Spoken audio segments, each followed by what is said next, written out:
I've been having a problem lately with this truck.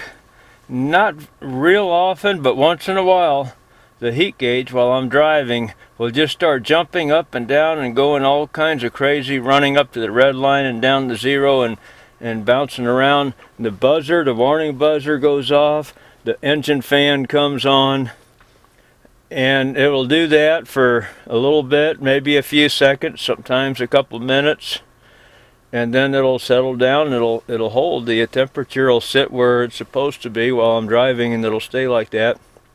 It might do it again a little bit later, a few minutes later, or maybe an hour or two later, or it might not do it again for a few days or a few weeks. And then it's been intermittently doing this, and so that's why I'm going to change this this temperature sensor switch outside on the side of the engine, and I'm doing another job at the same time fixing an antifreeze leak. So I just split this up and make two different videos out of it.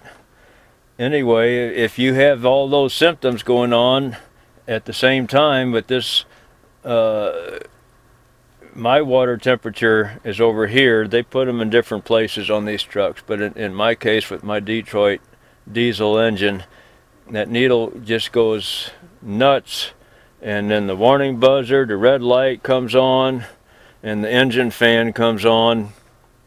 So I'm hoping that's all it is. I'm going to go ahead and change that, and I probably won't upload this particular part of the video for a while. Let's find out if that seems to have fixed it or not before I upload it saying that was the culprit. I forgot to show how I was getting this plug off of here. Put it back on. It's pretty much a regular thing. Hope I got this in camera. I can't tell, sorry. I stick a screwdriver underneath that flap there. Wiggle this, and then it comes off like that. Put this up out of the way for now.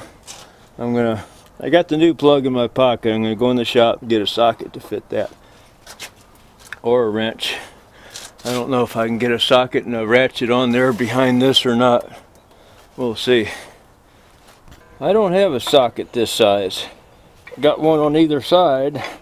It turns out to be a 1 5/16. Oh, this is tight. Wonderful. Oh, there it's going now. It's going.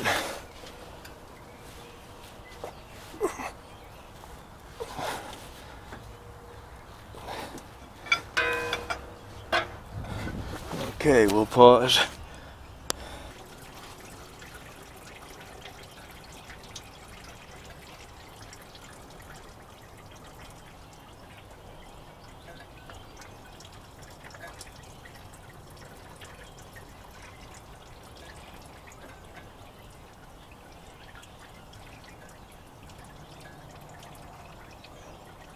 I didn't have to put tape on this one. It's already got thread compound on it.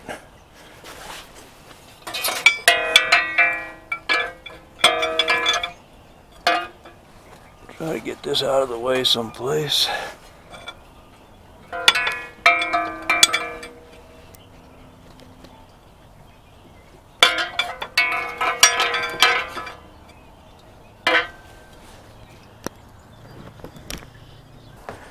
Now that we got that done, got to top off the antifreeze.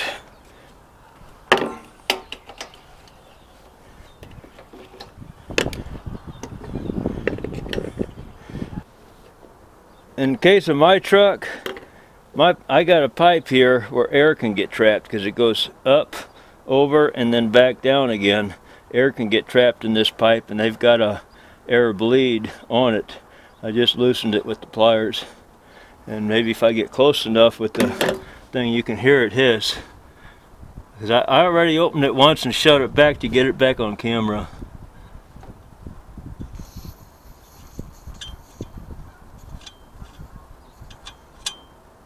I don't know if you heard that or not.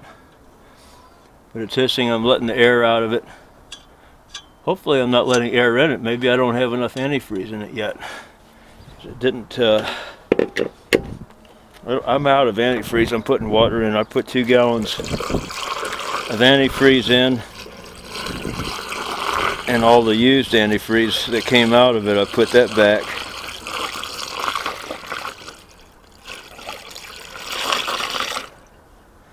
I'm done adding water to this. Open this and see if we get more air out of it. I hear the air coming out.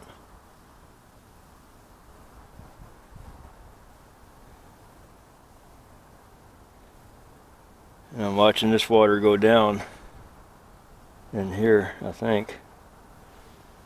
Why didn't anything come out? Maybe I got too much air trapped in the block. Maybe I got to start it up and circulate it a little bit.